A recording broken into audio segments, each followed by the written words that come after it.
ಖರೀದಿ ಕೇಂದ್ರದಲ್ಲಿ ಕೂಡಲೇ ಖರೀದಿ ಚೀಲ ಇಲ್ಲ ಎಂಬ ಕ್ಷುಲ್ಲಕ ಕಾರಣ ನೀಡಿ ಸ್ಥಗಿತಗೊಳಿಸಿರುವುದನ್ನು ಈ ಕೂಡಲೇ ಪ್ರಾರಂಭಿಸಲು ಒತ್ತಾಯಿಸಿ ಅಖಿಲ ಭಾರತ ರೈತ ಕೃಷಿ ಕಾರ್ಮಿಕ ಸಂಘಟನೆ ಧಾರವಾಡ ಜಿಲ್ಲಾ ಸಮಿತಿ ವತಿಯಿಂದ ಪ್ರತಿಭಟನೆ ಮಾಡಿ ಅಪರ ಜಿಲ್ಲಾಧಿಕಾರಿಗಳಾದ ಗೀತಾ ಸಿಡಿ ಅವರಿಗೆ ಮನವಿ ಪತ್ರ ಸಲ್ಲಿಸಲಾಯಿತು.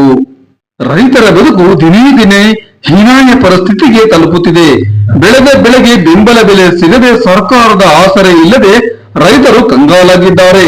ಸರಿಯಾದ ಸಮಯಕ್ಕೆ ಬೀಜ ಗೊಬ್ಬರ ಸಿಗದೆ ಹಾಗೂ ಹೀಗೂ ಬೆಳೆದಂತ ಬೆಳೆಗಳಿಗೆ ಖರೀದಿ ಕೇಂದ್ರದಲ್ಲಿ ಖರೀದಿ ಮಾಡಲು ನೋಂದಣಿ ಮಾಡಿಸಿದರೂ ಕ್ಷುಲ್ಲಕ ಕಾರಣ ನೀಡಿ ಖರೀದಿಯೂ ಸರಿಯಾಗಿ ನಡೆಯುತ್ತಿಲ್ಲ. ಈ ಬಾರಿ ಧಾರವಾಡ ಜಿಲ್ಲೆಯಾದ್ಯಂತ ಕಡಲೆ ಬೆಳೆಯನ್ನು ಬೆಳೆದ ರೈತರು ಫೆಬ್ರವರಿ ತಿಂಗಳಲ್ಲೇ ಖರೀದಿ ಕೇಂದ್ರಗಳಲ್ಲಿ ಹೆಸರು ನೋಂದಾಯಿಸಿದ್ದಾರೆ.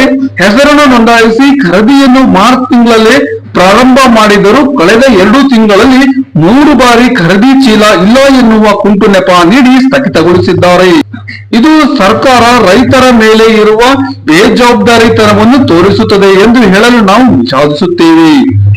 ನೋಂದಣಿ ಮಾಡಿಸಿದಾಗಲೇ ಎಷ್ಟು ಚೀಲಗಳು ಬೇಕು ಎನ್ನುವುದ ವಿವರ ಪಡೆಯದೆ ಅದನ್ನು ಸರಿಯಾಗಿ ಸರಬರಾಜು ಮಾಡದೆ ಸರ್ಕಾರ ದಿವ್ಯ ನಿರ್ಲಕ್ಷ್ಯ ತೋರಿದೆ. ತಿಂಗಳುಗಟ್ಟಲೆ ನೋಂದಣಿ ಮಾಡಿಸಿದರೂ ರೈತರು ಮನೆಯಲ್ಲೇ ಕಾಳುಗಳನ್ನು ಸೇಕರಿಸಿ ಕಾಯುತ್ತಿದ್ದಾರೆ. ಅಷ್ಟೇ ಅಲ್ಲದೆ ಕಡಲೆ ಹುಳಗಳ ಕಾಟದಿಂದಾಗಿ ಹಾಳಾಗುತ್ತಿದೆ. ಇನ್ನು ಏಪ್ರಿಲ್ 29 ಖರೀದಿ ಮಾಡುವ ಕೊನೆಯ ದಿನ ನಿಗದಿಪಡಿಸಿದೆ. ಇದರಿಂದಲೂ ರೈತರು ಖರೀದಿ ನಡೆಯುತ್ತಿದೆಯೋ ಇಲ್ಲವೋ ಎನ್ನುವ ಆತಂಕದಲ್ಲಿದ್ದಾರೆ.